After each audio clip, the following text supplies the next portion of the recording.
The clinking of wine glasses, the soft shuffle of forks against porcelain, and the occasional bursts of laughter filled the dining room like a practice performance.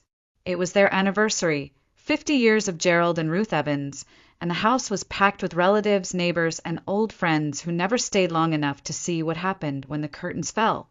I sat at the far end of the table, exactly where I always sat. Not quite in the frame, not quite out of it.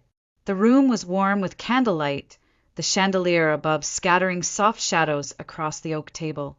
Kyle, my older brother, held court as usual, retelling stories where he was always the hero.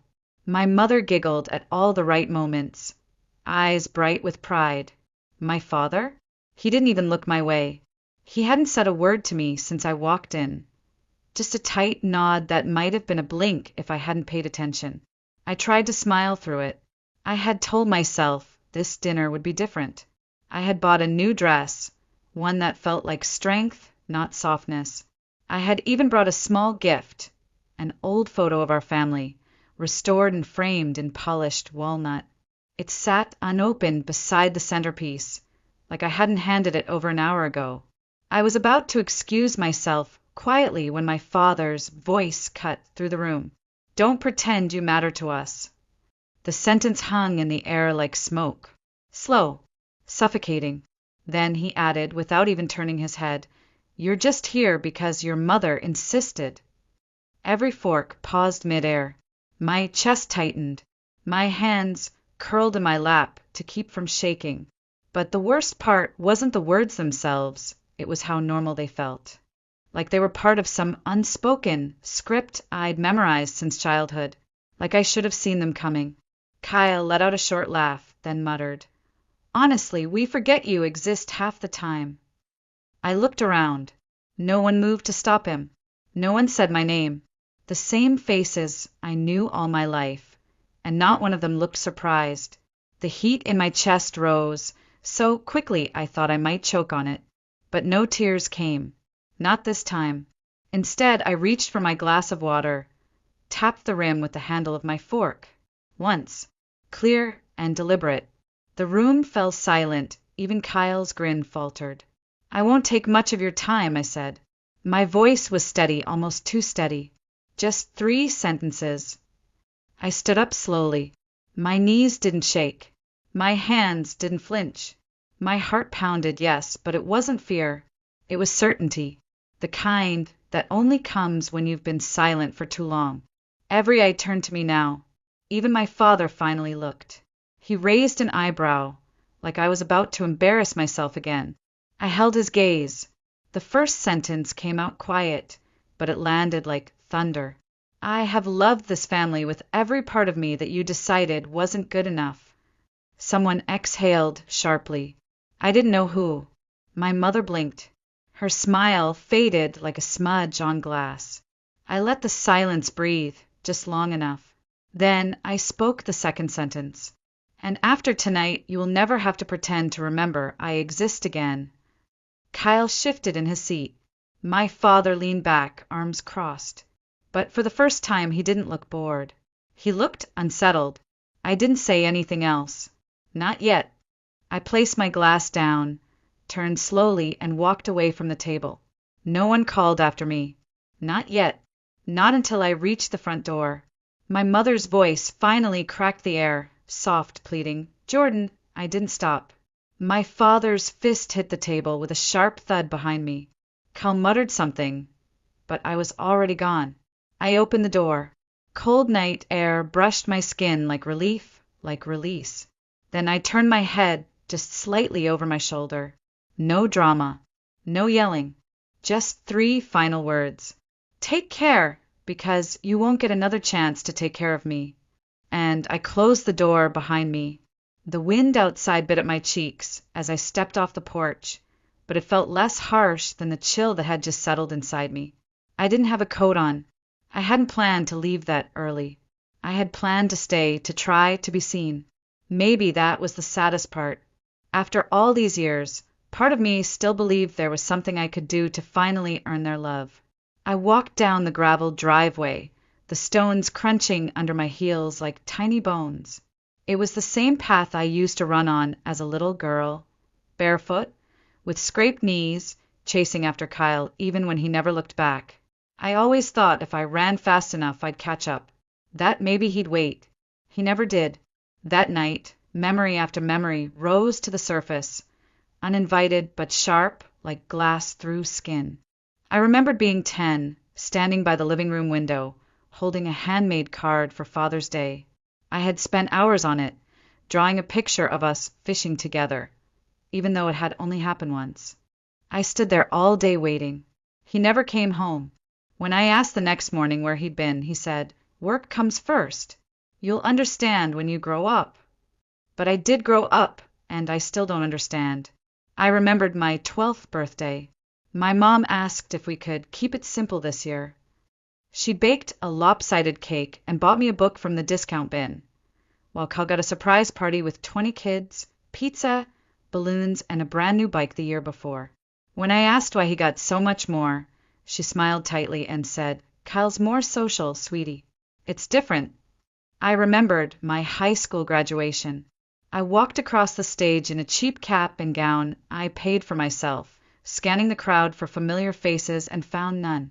Afterward, I checked my phone, one message from Mom. "Sorry, couldn't get out of work." You understand, right? That was always the expectation. That I would understand. That I wouldn't need. That I would settle for scraps and call it love. I remembered the family vacations I wasn't invited to, the dinners I cooked that were eaten without a thank you, the holidays where my name was misspelled on the card, if it was written at all. I remembered being invisible and still showing up. I had spent so many years trying to earn my place at a table that was never set for me. So many years twisting myself into someone more agreeable, more quiet, less sensitive, less dramatic. But no matter how much I shrank, I never fit. I was either too much or not enough. And yet I kept coming back, hoping, believing that someday something would change, that they would see me, choose me, love me. But tonight had ripped that illusion from my hands and shattered it across the floor. There was no coming back from what had just happened. And strangely, that didn't hurt the way I thought it would. It didn't feel like heartbreak. It felt like freedom. At the end of the driveway, I paused under the street lamp, its yellow light casting my shadow long across the asphalt. For the first time in my life, I didn't feel like chasing anything. I didn't want to fix it. I didn't want to go back and try again. I didn't want to hear an apology or offer one. I just wanted out.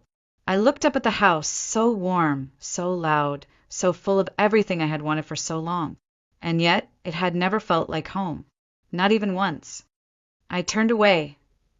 I didn't get in the car right away. I just stood there, hand on the door handle, breathing in the cold night air like it was the first clean breath I'd taken in years. The laughter from inside the house was muffled now, softened by distance and insulation, but not enough to keep it from reaching me. They hadn't followed. Not yet. Part of me had expected someone to rush out, maybe my mom with a shaky apology, or Kyle with some empty half-joke to smooth things over.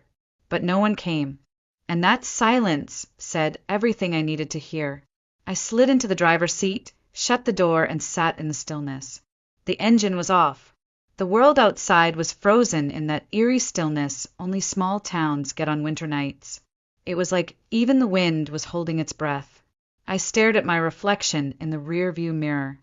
Not the same girl who used to leave this driveway crying.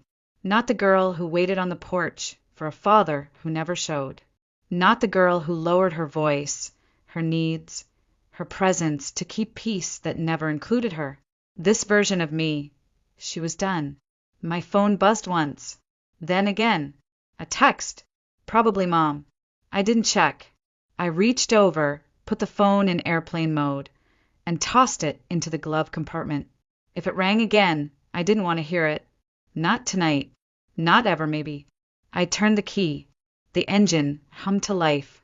And just as I was about to shift into reverse, the front door of the house opened. My mother stepped onto the porch. She was still holding a wine glass, like she'd forgotten it was in her hand. Her eyes scanned the driveway, landing on the glow of my headlights. For a second, just a second, she looked like she might come closer. But she didn't. She stayed right there, backlit by the house she had always chosen to protect instead of her daughter. Her lips moved, but I couldn't hear what she said. Maybe she called my name. Maybe it was just a sigh. Either way, I didn't open the window. I shifted into drive. But just before the wheels started rolling, I let the window down halfway and leaned slightly out. I didn't raise my voice. I didn't cry. I simply spoke the third sentence I had promised. Take care of yourselves, because you'll never get another chance to take care of me. Then I rolled the window back up, and I left.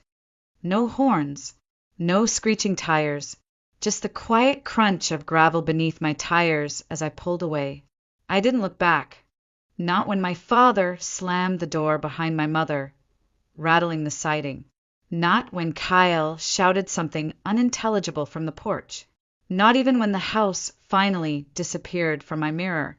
I drove in silence, letting the radio stay off, letting the weight slide off me mile by mile. It wasn't rage that powered me. It wasn't revenge. It was something quieter, something heavier, like a stone finally being set down after carrying it too long. By the time I reached the main road, I felt weightless. And for the first time in 31 years, I wasn't wondering what they thought of me. I wasn't hoping they'd reach out. I wasn't waiting for a sorry. I had closed the door, both literally and emotionally, and the click behind me had sounded like a full sentence. A sentence that meant, I'm done. My apartment wasn't much, just a studio tucked above an old bakery downtown, but it smelled like cinnamon in the mornings and quiet at night. And after the noise I'd left behind, that quiet felt like grace. I kicked off my shoes and dropped my purse on the kitchen counter, still in the same clothes from the dinner.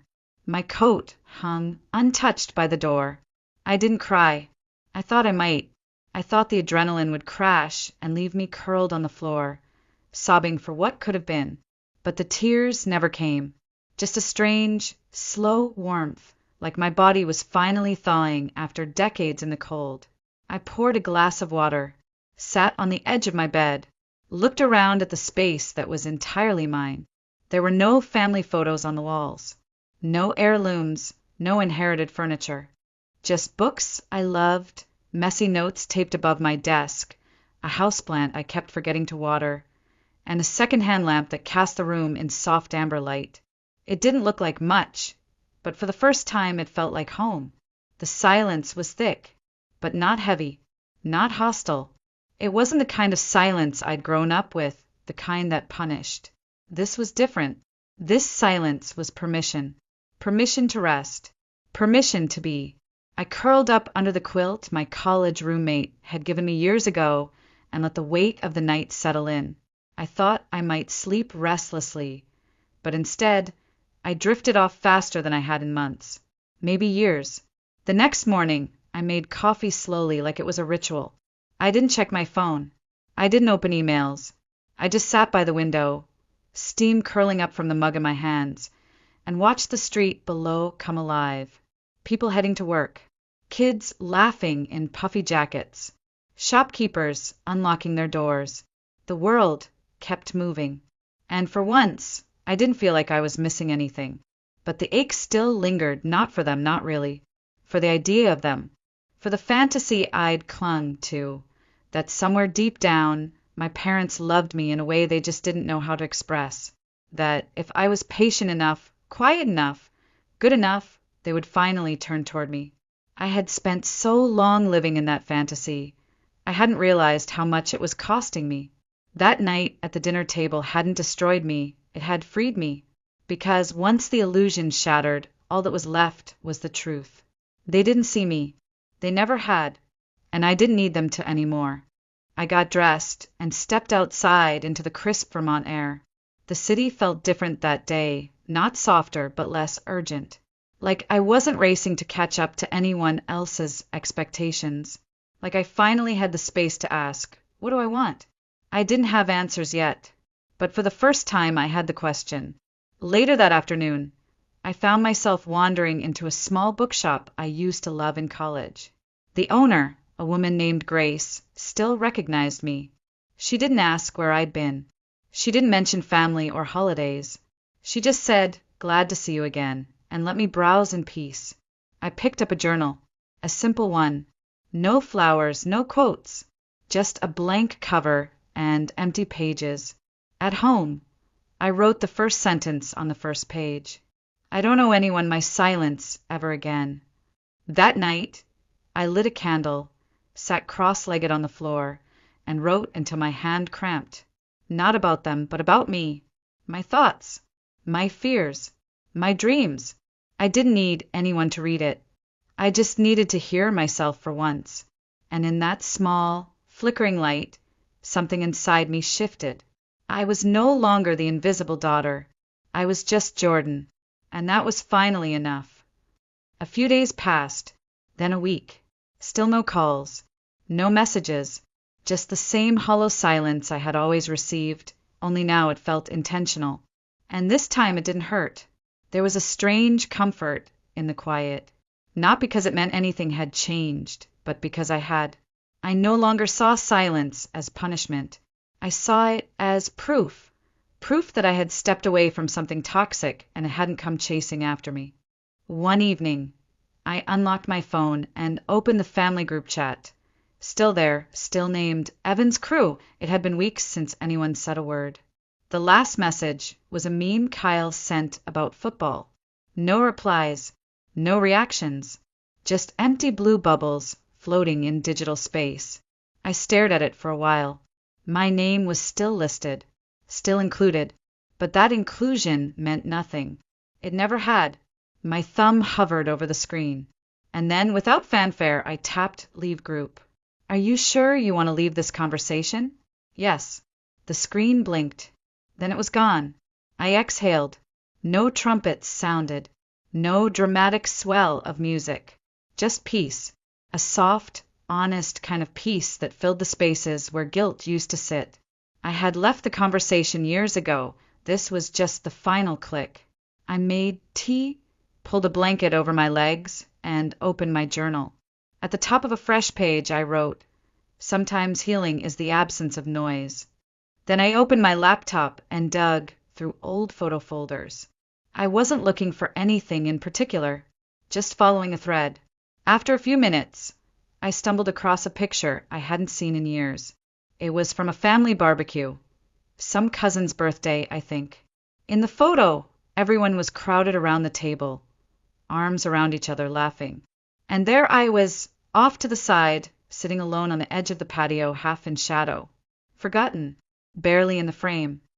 I remembered keeping that photo, not because it brought me joy, but because it reminded me of how I had spent my life on the outskirts, always trying to lean in, always hoping someone would wave me over. This time, I didn't just look at the picture. I posted it. No tags, no dramatic caption, just a simple sentence under it. Sometimes the best thing you can do is stop sitting where you were never invited to be seen. I hit post, set my phone face down, and went back to folding laundry. It didn't take long. Within an hour, I had messages from cousins I hadn't spoken to in years. A few sent hearts. One aunt simply wrote, "I see you." Another messaged privately, "Took me 40 years to get there too. Proud of you." But from my parents, nothing.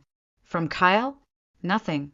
And that silence, it felt perfect, because it was honest. It told me everything I needed to know without saying a word. That night, I treated myself to dinner at a cozy bistro down the street. I brought a book, ordered dessert without shame, and watched the city move around me through the window. I felt like a ghost returning to her own body. Later, as I walked home beneath the soft glow of the street lamps, I realized something. I wasn't mourning the loss of my family anymore. I was celebrating the return of myself. It was a rainy Thursday when my phone buzzed with an unfamiliar number. I hesitated. The screen lit up again, persistent but soft. Something in my chest shifted. I didn't know how, but I knew it was her. I answered without a greeting. "Jordan." The voice was thinner than I remembered. My mother. There was a pause, like she was waiting for permission to go on. I gave her none. She filled the silence with awkward small talk, asking about the weather in Burlington, about my job, about a bakery we used to visit when I was little. Her tone was light, but brittle, like the wrong word might snap it all in two. Still, she avoided the one thing we both knew she had called for. Finally, after minutes that felt like a balancing act on a broken rope, she let out a sigh. Your father's birthday is coming up. He mentioned you. We're having a dinner. You should come. The invitation hung there, suspended in the static. A lifeline, maybe. Or a test. I looked out the window. The rain had started tracing soft lines down the glass. I imagined their table, the same one where I was told I didn't matter. I imagined the chair where I used to sit, the silence they always reserved for me. I took a breath, then said with a calm so quiet it startled even me, I won't be able to make it. Oh. Her voice cracked slightly. Maybe next time. There won't be a next time. And I ended the call before she could respond. I didn't cry. I didn't shake. I just stood there, letting the rain outside mirror the stillness inside me. That final thread between us had snapped. Not violently, just quietly, like a door that had been left ajar, finally swinging shut. A week later, another unknown number appeared. This one I knew immediately. Kyle. I debated letting it go to voicemail, but curiosity, maybe muscle memory, went out. Jordan, he said. No preamble. No fake cheer. Just my name, raw and unpolished. There was silence for a beat, and then he added, We were talking about you the other night. I didn't respond. It's weird not having you around, he continued. Mom cries sometimes. I let him speak. Let him sit in the discomfort he helped create. I guess what I'm trying to say is, I'm sorry, he finally muttered. I didn't realize how much we were hurting you. I thought you were just dramatic. That word, dramatic, the label they'd slapped on every tear, every plea, every attempt I ever made to be heard. I almost laughed. Instead, I breathed deeply and said, I'm glad you're realizing it now. A pause. But I'm not coming back. Even just to visit, he asked, small like a boy again. No, I'm not angry anymore. But I'm not that girl anymore, either. There was another silence. He didn't try again. Then, in the softest voice I'd ever heard from him, he said, We miss you. I didn't say it out loud, but the truth curled gently inside me like a farewell. You miss the idea of me, not me. Goodbye, Kyle. And I hung up. This time I sat still for a long while, not because I was uncertain, but because I wasn't. The calls had come. The apologies had arrived. The door had creaked open one final time, and I had chosen not to walk through it, not in anger, not in pride, but in peace. And peace, I had learned, was the loudest thing they'd ever hear. The silence didn't end when the calls did. If anything, it grew. But instead of filling it with what-ifs or regrets, I began to plant things inside it, small, steady pieces of a life that was mine and mine alone. I signed up for a watercolor class on Tuesday nights. It had been years since I'd picked up a brush, but the moment I sat at the easel, something inside me softened. I wasn't painting for approval or praise. I was painting for quiet, for joy, for breath. On Saturdays, I visited the farmer's market. I stopped at the same flower stand each week, where an older woman named Margot always tucked an extra sprig of lavender into my bouquet. For calm, she said. And each week I smiled genuinely. My apartment changed too. I added things slowly. A crooked shelf I built myself, soft yellow curtains that made the mornings feel warmer, a rug I found at a thrift store that didn't match anything but made me laugh. I put up photos, not of people, but of places I'd loved, moments that belonged only to me. A foggy lake in Maine, a city skyline at dusk, a close-up of my hands covered in clay from a pottery class I took on a whim. I started sleeping better, deeper, like my body had finally stopped bracing for impact. There were still moments, of course. Moments when the past tried to claw its way back in, usually late at night, or when I heard a song from childhood, or caught a glimpse of someone who looked a little too much like my mother from behind. Grief didn't vanish. It just changed shape. But now, I let it visit without letting it stay. At work, things shifted too. I stopped volunteering for tasks just to prove my worth. I stopped apologizing for speaking up. I stopped shrinking in meetings. And one afternoon, after presenting a project I'd poured my soul into, my manager looked at me and said, "I hope you know how valuable you are." I smiled and said thank you, but inside I whispered I'm learning. That winter, I hosted my own holiday dinner. Not a grand event, just a few friends who had become family in their own quiet way. We ate potluck style around my little table, candles flickering, jazz playing low in the background. There was laughter, real laughter, and when someone toasted to chosen families, my chest swelled with something that felt like home. No one asked where my parents were. No one mentioned Kyle, and I didn't offer anything. I didn't need to. This life, this messy, imperfect, beautiful thing I was building was enough. I didn't build it out of spite. I built it out of love. For myself. For the girl who had once tried so hard to be seen, and now saw herself clearly for the first time. Some days, I still looked in the mirror and found pieces of her, tucked in the corners of my eyes, curled into my smile. She hadn't disappeared. She had simply grown. She had stepped into a new version of herself. One that didn't need permission to take up space. One that didn't wait to be invited to the table. One that had built her own. And every time I sat at it, surrounded by warmth that was real, by love that didn't ask for performance or proof, I felt it. Not revenge. Not even justice. Just peace. It arrived on a Tuesday. A plain white envelope, slightly wrinkled, tucked among bills and coupons. No return address. But the handwriting, elegant but trembling, was unmistakable. My mother's. I stood at the kitchen counter, staring at it for a long time. My thumb brushed the edge. I didn't feel dread or anger, just stillness. Eventually I opened it. Inside was a single sheet of paper, folded carefully, ink smudged in places. There were no grand declarations, no begging, just a quiet string of words, like someone trying to walk across thin ice without making a sound. She wrote about missing me, about how time had made her reflect, about how things she once thought were small, forgotten birthdays, empty seats, dismissive remarks, had begun to echo in her chest.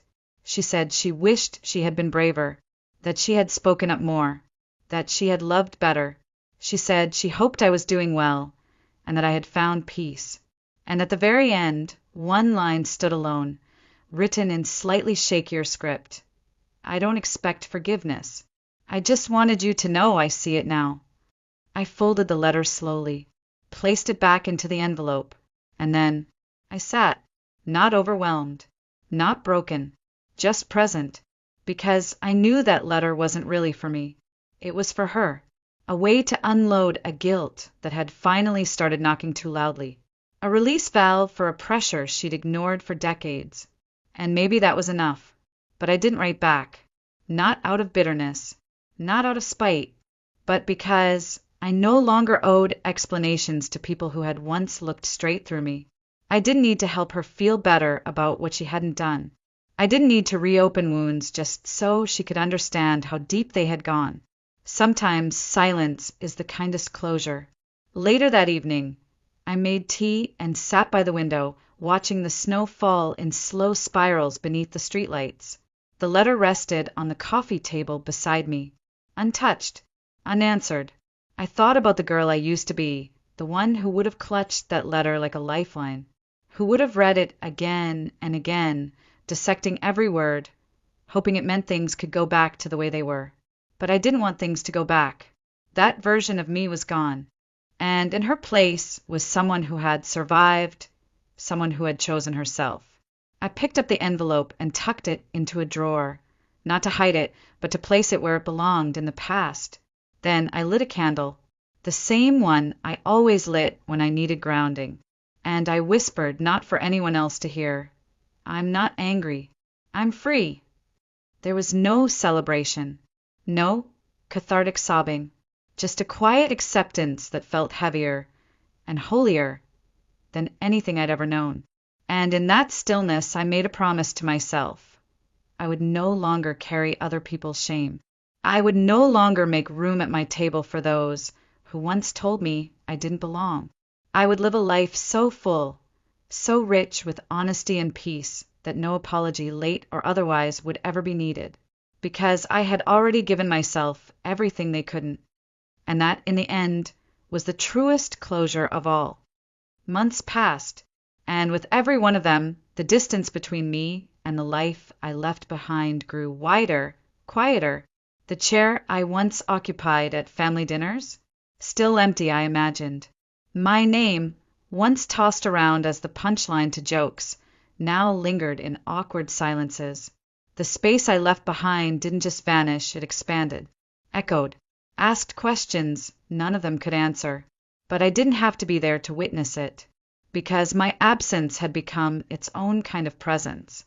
Not loud, not dramatic, just undeniable. I wasn't angry. I wasn't punishing them. I had simply removed myself from the role they cast me in without my consent. The role of the scapegoat, the outsider, the too sensitive one.